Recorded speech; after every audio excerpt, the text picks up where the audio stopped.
going on, guys? Anthony Wade here, and welcome to the show. If this is your first time listening, I appreciate you jumping on and watching the podcast. If you're not used to the format, so a couple of things with the show, right? Some episodes might be a mindset in minutes where I share some nuggets, some leadership tips, tactics to help you shift your mindset so you can get ready for the day, maybe for the week or for a big meeting, or to get ready to lead other people. Other formats might be interviews where I bring on guests and we share a conversation based around a topic, usually around leadership, relationships, fitness, mindset, resilience. And so those are the two. And then there's one more that I'm starting to do this year in 2023, and that is Q&A. I get a lot of questions from people that I speak to, my audience, my people that I lead every single day as a naval officer. And so I have a lot of questions that people ask. And if you want to ask a question, you can put it down below if you're watching on YouTube, or you can send it to Anthony@AnthonyWaitespeaks.com. Anthony@AnthonyWaitespeaks.com. And you can submit your questions and I'll answer them here on Q&A.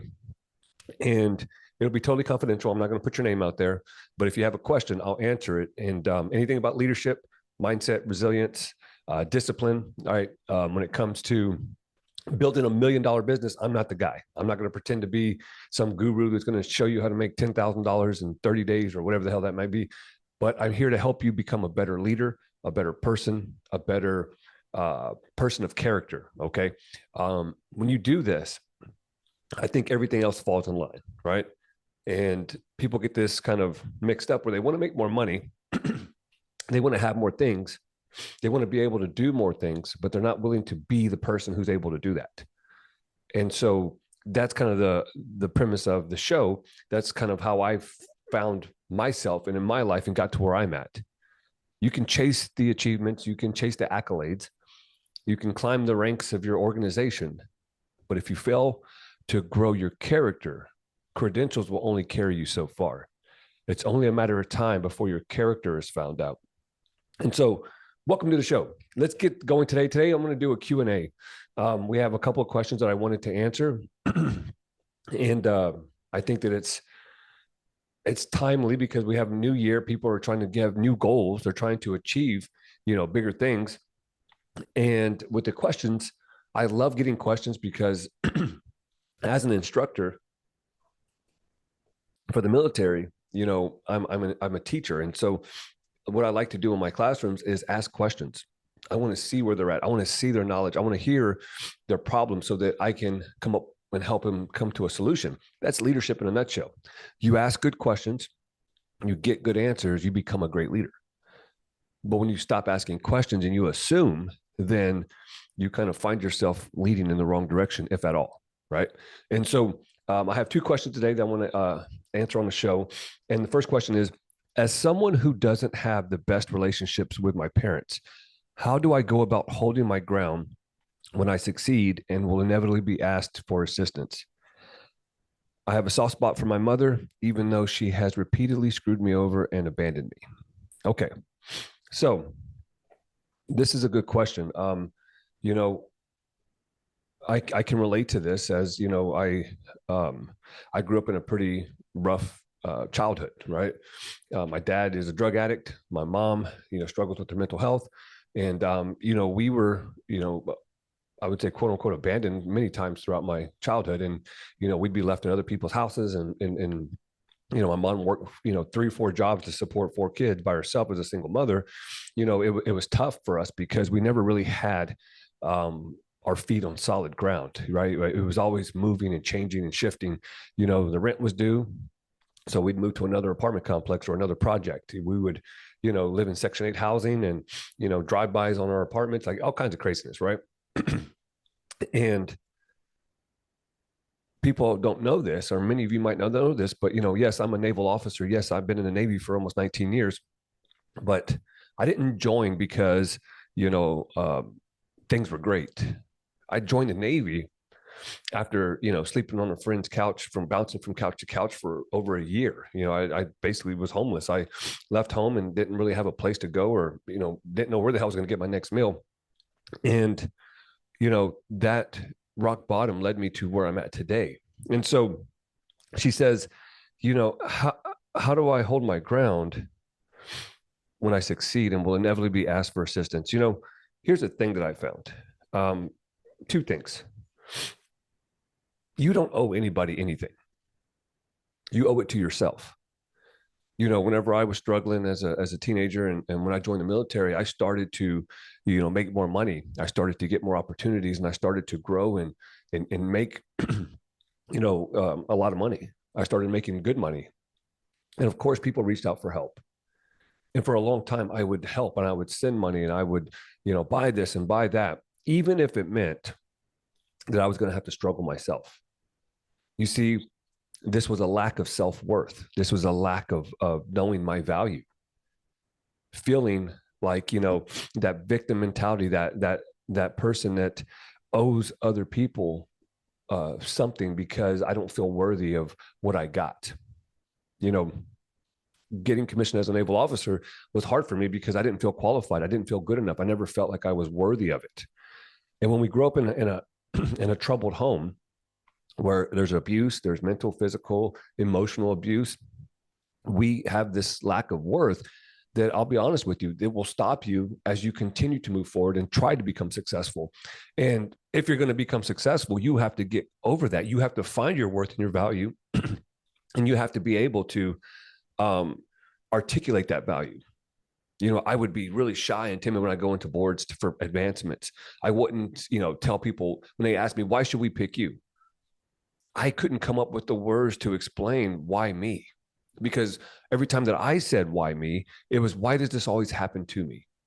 Why do I have to grow up in this household where my parents are constantly going to court to fight for custody and child support and all these things? And, you know, it was always, why me?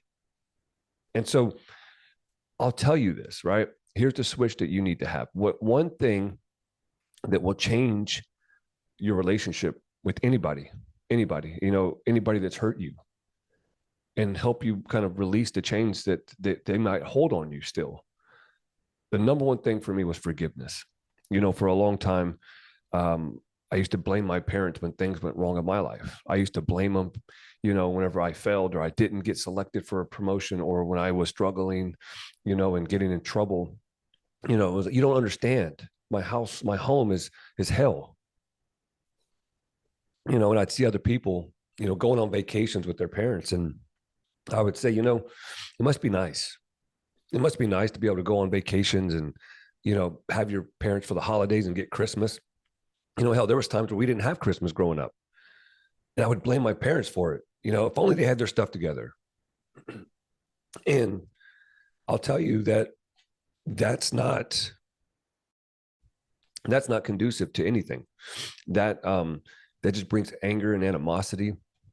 And I remember I went on a deployment to Haiti in 2013, and when I got back, I called my father and I forgave him for the way that he is. And he didn't care. I mean, he was probably high on something. He was probably, you know, coming off of a bench, because he didn't even know who I was. And the funny thing is that I'm a junior, Anthony Stephen Waite Jr. And after I got off the phone with him, you know, I cried like a baby. Like, it was that release of anger and frustration, all those years of misery that I had. Every time my dad's name was brought up, or somebody said, you look just like your dad, or, you know, whatever, I would get so angry and frustrated. And after I forgave him, like, all that was released. A sense of calm came over my life. And here's the thing about forgiveness. It's not letting the person off the hook for what they did. It's letting go of the hope that things could have been different. And so I would say for this, you know, forgive your parents for what they've done, because, to be honest, they were doing the best they could with what they had. You know, I was having a conversation with my sister, who I'm very close with, and she said, if you think about it, you know, now I'm a dad, I have 2 boys, and I'm married to my wife. And she said, if you think about it, mom and dad had us when they were 21. Because we always talk about this, like, man, why is our parents so jacked up, right? Why can't they get their shit together? And she said, they had us when they were 21, right? And she's like, just think about that. If you had kids at 21, like, how would you be? I'm like, you know what? I couldn't imagine. Like, we had our boys at 30. And if I had them at 21, one, I wasn't financially stable. I wasn't emotionally stable. I wasn't in a right place to even be a good man, because I didn't even know who the hell I was. And so when I look at it from that point, it gives me grace. It allows me to give grace to my parents. Yeah, was the situation shitty? Absolutely. I don't think any kid should ever have to go through some of the things that we went through. However, they did the best they could with what they had. And so that forgiveness, forgiving them for the things that happened, forgiving myself for carrying that baggage around for most of my life and letting it, letting it paralyze me from moving forward. And so I would say to this question, forgive your parents for what they did. And if my mom was to call and ask for help today, and I had the means to do it, I would do it. I would help her, because regardless of how bad your childhood was, they probably did the best with what they knew to do. And you see, the other part of this, the exciting part is, now when you have children, now when you become a parent, you get to rewrite the script. You get to change the legacy. You get to look and give your children what you never had. And that's kind of, I'm grateful for my past, because now I have a roadmap of what not to do. So I can look at it and say, you know what? I'm going to spend time with my kids. I'm going to be there to coach their teams. I'm going to get them into sports because we have the money to do that. I didn't have the money to do youth sports. So use this as a stepping stone, not a stumbling block. And if your parents ask for money and you have the means, or they ask for help and you have the means, then make the decision. Should I help them or should I not? But if you don't have the means, then it's simply, hey, you know what? I would love to help, but I can't. But never put yourself in a burden to try to be a blessing to other people. You got to be able to be a blessing for yourself, right? And understand the blessings that you have so that you can bless other people. So I hope that helps. That brings me to question number 2, talking about the past. What is the way you block out the past traumas in your life to not bother you now? There is one specific incident that keeps resurfacing to make life harder. Okay. So we're talking about the past. I often have said, and I practice this in my own life, never let your past predict your future. And I say this because I let it do that, predict my future for a long time. All the things from the past, all the mistakes, all the troubles, all the failures, all the things that I did wrong. And I would let it really torture me, right? And when you think about traumas in the past, everybody has a certain trauma or thing that happens in their life. Nobody, I don't think, has it just like figured out. Everything was given to them. Well, there are some people out there, and if they're out there, they're not listening to this, right? They're probably driving around their damn Rolls Royce, still living with mom and dad. I don't know, whatever. But what I'm saying is that when you look at your past, the way that I've been able to do this, right? And I'm going to give you a kind of a framework that I use, but by all means, if you need to go to, see a therapist, I highly recommend it. I've seen multiple therapists throughout my time. And it's been very beneficial to be able to talk with someone who's a professional that can walk you through, the past traumas and help you uncover and unpack that.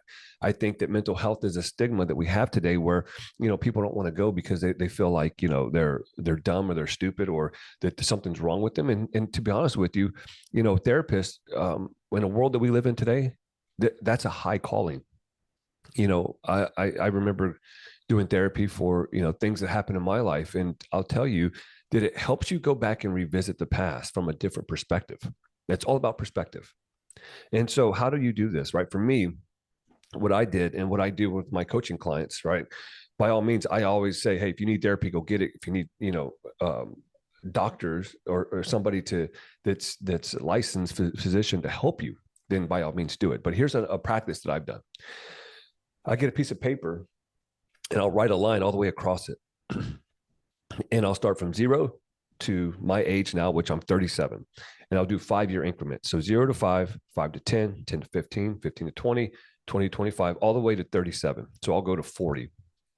And what I do is I'll go back and I'll sit down in my office or somewhere quiet, and I'll think about all the things that I remember from my childhood all the way up until now. Good, bad, sad, glad, happy, or mad. Write it down.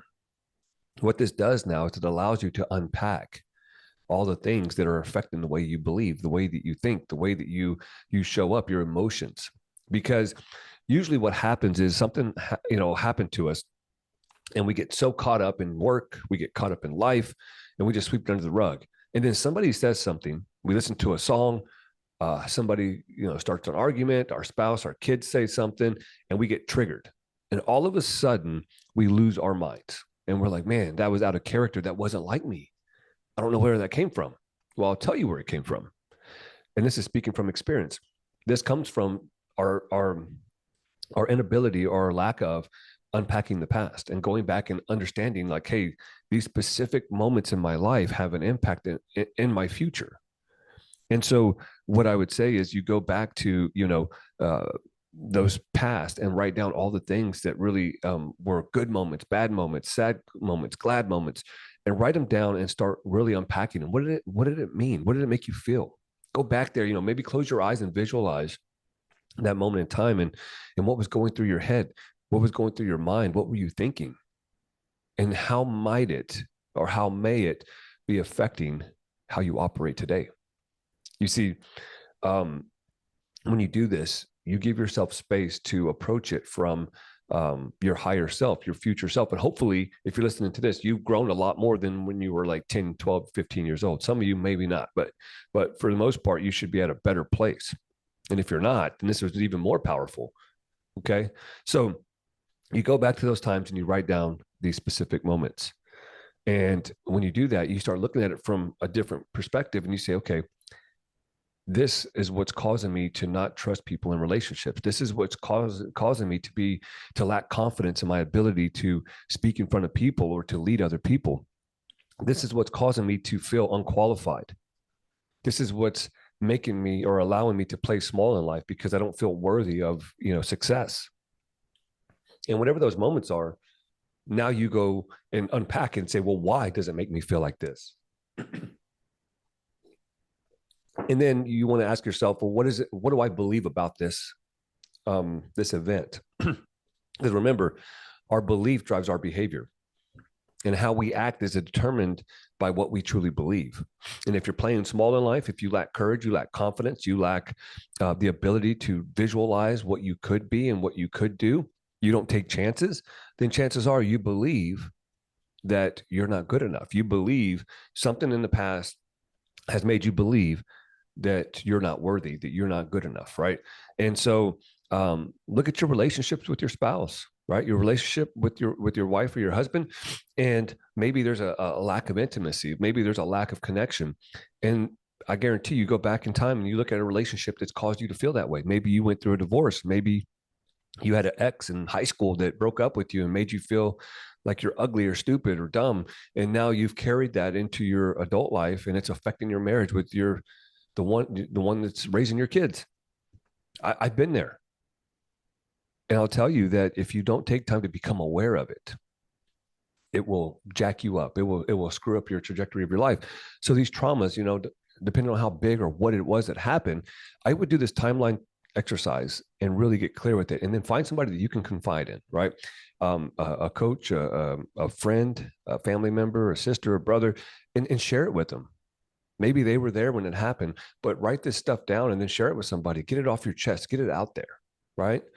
And when you do this, it's like therapy for yourself. You're like thinking, like, man, okay, I see this now from a different perspective. I see that incident not as it's me, it's not my being. It was just something that I did. It's my behavior. You have to separate the being from the behavior, because most of the times we do things from lack of awareness, lack of knowledge, lack of understanding. And now that we know, it's a lot different. Like I would never do those stupid things that I did in the past, knowing what I know now.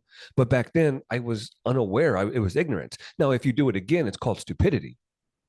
And so I would say that would be one thing that I would do. The other thing is that, if it is a relationship with, a parent or someone that's hurt you, I would say, going back to the first question, is practice forgiveness. Truly forgive in your heart. It's the most powerful thing that you can do.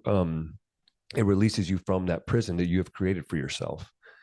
And then also, as always, if you need help, then go seek mental health, to get a therapist. I mean, there's nothing wrong with that. And so thank you for submitting your questions, guys. Again, if you want to ask questions on the show and you want me to answer it, go to send your questions into Anthony@anthonywaitespeaks.com. That email will send it to me and my team, and we can answer your questions. We'll get them on the show. And if you're watching on YouTube, down below in the comments, you can put your question down below as well. Thank you so much for watching today. Also, I created a 5 pillars of leadership. This is 19 years of experience. This is kind of a framework that I use for my own self, even today, that I want to give to you. It's a PDF that will allow you to get clear, confident, competent, and congruent as a leader so that you can increase your influence and impact today, no matter where you are, what level you're playing at. This is a culmination of 19 years in the military, both enlisted and officer. People always ask, how did you, work with the president? How did you go from being homeless to being a naval officer and traveling the world and now leading, thousands of people? Well, these are the pillars that I follow even today. This is the framework that I use to be able to get my mind right so that I can get my grind right, right? Because it's a grind. Leadership is a grind. It's busy. But if you're going to be effective, if you're going to be efficient, if you're going to have influence and impact, you have to have a framework in which you use. And this is one that I use. And so I want to share it with you. If you look down below in the show notes or on YouTube in the comments, there's a link to it. It's called the 5 Pillars of Leadership. Master your mind, master your life. Okay. So if you take these and you go through them, it will help you get clear. And if you download it, I will have your email. I'm creating a course in the next couple of weeks on these exact things, where I'm going to have a video course where you can put it into practice. I can deep dive into it. I can help you map out your 5 pillars so that you can have a solid foundation for your leadership. Thank you again for joining, guys. I'll see you next time.